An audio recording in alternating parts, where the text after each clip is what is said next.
Hi friends, good morning, happy Wednesday. I hope you're having a good week so far. I am here to give you some important details and also to explain to you your DBQ, practice DBQ for today. So you are going to be doing it in Canvas, and there are a few things that you need to note before you start. So please watch the entire video. I'm going to go through, like I said, some really important details about the AP exam and then instructions for your DBQ today. So let's get into it. Okay, so here I am on your homepage, and this is my first announcement, and it's really important that you use these links. Okay, so I've posted all these links here.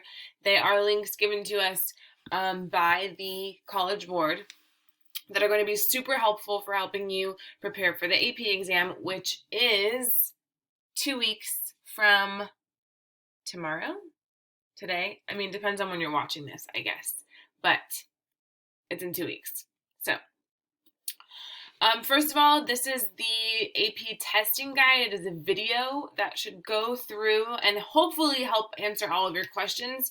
You are going to have a Google form on Friday to submit any questions that you still have for me. But watch that. Very, very important. The next thing that's going to be super important is this AP exam demo. So this is that like simulation that I was talking about before. Basically what you do is you go on and log in as though you were going to take the exam. You're going to write practice, I think, instead of your code that you would be getting. But this is going to take you through the platform and the way the test is going to look when you sit down on May 21st to take the exam. So this is going to be very, very helpful. My suggestion is to do this on the same device that you plan on using for the exam. Okay, so if you are going to use your desktop computer, use that to try this demo. If you are going to use your phone and then write the essay, do this, click this link on your phone and practice it on your phone or your tablet or whatever it might be, okay? Make sure you're using the same device that you would use on the exam to practice. And then the video below walks you through, oh, I don't want to click it. The video below walks you through the same process of like taking the exam, logging in, all of that good stuff. This one up here, the testing guide, is more like an overall details about the exam. You are going to get an e-ticket that will allow you access on the day of the exam. This will be emailed to you 2 days before. And then if you go on to My AP, the access code will also be, or the e-ticket would also be there for you to access, okay? If you are not getting emails from College Board, you need to go back in and double check that you have an email that is accessible, that you can get emails to, okay, because this is super, super important. So if you are not getting emails, you need to go on and see why, okay? Very important. So use these links. Also, if you click on this AP testing guide video, College Board has like their own channel with a bunch of different videos all about the AP exam. There's ones about like what's considered cheating, what's not considered cheating, tips, there's like all sorts of things. So make sure you use those, okay? I will be making these, I will be like reminding you of all of these in the next 2 weeks. But the sooner you get prepared and the sooner you know all these details, I feel like the better, like the more calm and better prepared you'll feel when it comes time, okay? Okay, moving on. I have been working on this review resources page for you, okay? This has some things that you've already done on it, and then it has some things that you have not already done. So I want to explain it to you really quickly. So it says here, I wanted to make one Google Doc that has all the links to AP exam resources and worksheets to help you review. Some of the worksheets, like those for units 1 through 4, we have already done. However, I've linked similar worksheets that we did for units 3 and 4 and for units 1 and 2 as well. So basically, units 1 and 2, we did a spice chart, right? It was like more generic, not super specific. And then for units 3, 4, and 5, we've done way more detailed notes and questions. So what I've done is I've created the more generic spice charts.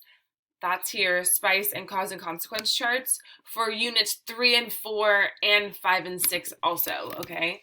You've already done this one. This one you've already done. So these two you have not done yet. They're optional. You can do them if you'd like. It's going to give you a more broad understanding of that time period, and it might be more helpful to get a lot of information into a like one page. It'd be like a one pager type thing. The unit review with course and exam descriptions, that's what you've been doing for units 3, 4, and 5. So you have already done those, okay? So what I've done is linked ones for units 1 and 2, if you want to do that. If you liked that style for units 3, 4, and 5, I've created ones for unit 1 and 2 yet. Unit 6 is linked there, but it won't be posted yet until next week. Okay, so these are not required. The ones that I'm posting on Canvas are the ones that I want you to do. However, I want you to have options. So if you feel like you really liked the spice chart that we did for units 1 and 2, then I've created other charts similar. And if you like what we're doing right now, like we're doing for unit 5, I've also created ones for unit 1 and 2, okay? This is just to give you options. There are also these brain dumps for each unit, okay? So these are going to be good practice for recalling information. It's basically a chart that has all of these different concepts, names, events, and you are going to, if you choose to do these are optional again, you are going to basically try to unload as much information as you can about all of those topics. These I think would be good obviously for practicing recall as we're getting closer to the test. And then also once you do them, you can have them. And it's kind of going to be like similar to what you're doing for your slideshow with all of the key terms, right? You're going to have key terms, events, people, and the definition or an explanation about each one. Okay, I've also linked unit vocab Quizlets. So I don't remember what teacher, but a teacher has created Quizlets for each unit, and I have linked them all here. This is just like straight up vocab term review, okay? And then I've also linked all of Heimler's history YouTube videos. So this is like the unit 1 review. It's going to be the entire playlist for unit 1, okay? The last thing I've put on here is DBQs from past years. So this, I've had people asking me for DBQs if they want to write more than the ones that I'm assigning, and this would be a good place to go for that. They're obviously going to have more than 5 documents, but you can just select 5 documents to use and practice those DBQs. And then what you can also do is to read sample essays from past DBQs. Okay, so they're all posted here. College Board has made them all available to you. They won't exactly correspond with the new rubric, obviously, because they are 7 document DBQs with 7 points instead of 10 points like we're doing. But it'll still be good help for you to see what a good score looks like, what, you know, a maybe not as good score looks like. And then usually the first sample essay is the highest score. So when you're going through, it's an easy way to tell. Speaking of sample essays, I have this for you, okay? I have created this DBQ sample essay for the prompt that you did last week. So if you wrote a DBQ essay in its entirety, or if you just wrote an outline, you can look here and see how I've done it. This is not, I didn't score myself. I guess I could give myself a score. I didn't even think about that. This is not for that necessarily. This is more for you to see what all of these different components look like when you put them together in an essay, okay? This is, I did not spend a ton of time on this. This is not like my best writing work. This is not me trying to like impress you and be like, you know, crazy history writer. This is just, how do I get all of these things done in the simplest and most straightforward way so that it's obvious that I'm talking, that I'm hipping, that I'm using outside evidence, that I'm talking about historical context. That is what this is. Okay, so this is, I think, very just like straightforward, middle of the road type essay that does a lot of great things. Maybe it doesn't get complexity. Maybe the hipping could be like a little bit more well explained, but this is just to help you see an example of what a successful essay might look like for the prompt from last week. Okay? So check this out. Let me know if you have any questions about it. I've highlighted it all, and then the key is down at the bottom. Cool? Okay, now we're getting into what we're doing today. Da-da-da! Timed practice DBQ number 2. Super important information coming at you for how to go about doing this, so please pay attention. Okay, so this week you are writing a full DBQ from start to finish. If you have not already, please watch this video so that you can understand what to do. So we will be using peer grade again this week. However, it is not optional to submit. Just like you need to write a full essay, you need to submit on peer grade.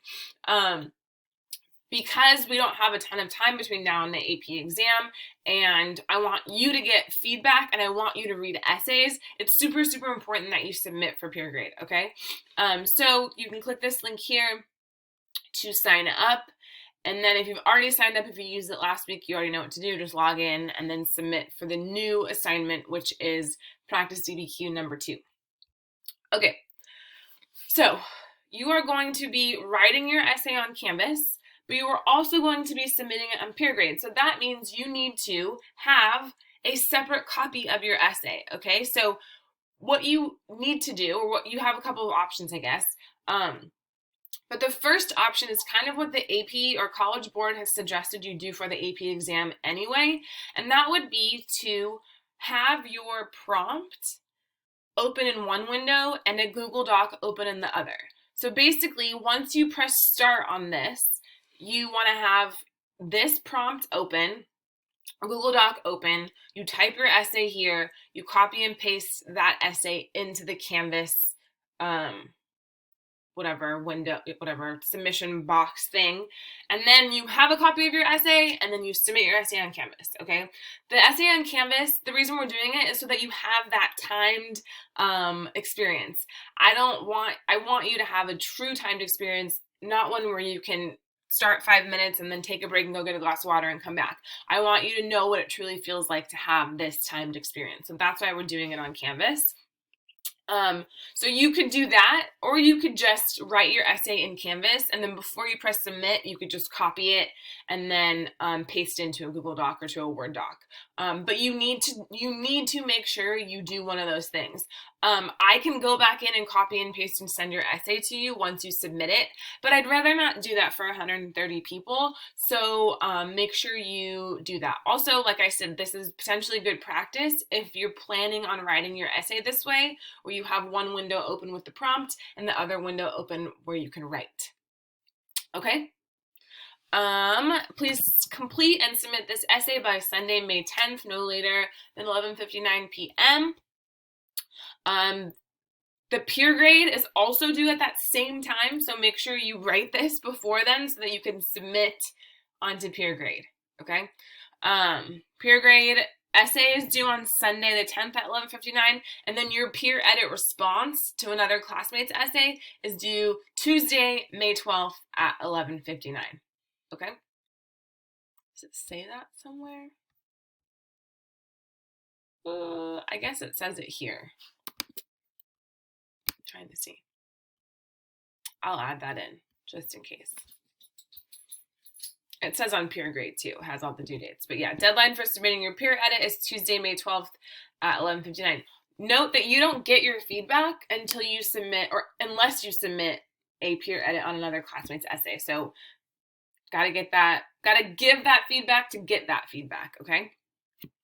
Suggestions before you press start on this DBQ is to print out your rubric. Have your rubric, you know exactly what you need to do because it's there in front of you. Print out the strategy sheet that we went over 2 weeks ago, so that you already know what you want to focus on, and then if you have time at the end, you can try to address some extra things. Print and use Heimler's DBQ worksheet. Okay, this worksheet that he's created, I think is super helpful. Maybe you're not a worksheet type person, you want to just go for it. But if you have this printed out in hard copy, you can take notes and use that as you go through and write your essay. And then make sure you have a quiet space to work for that 45, 50 minutes, okay? I've given you 55 minutes. I know right here, please note, I've given you 55 minutes.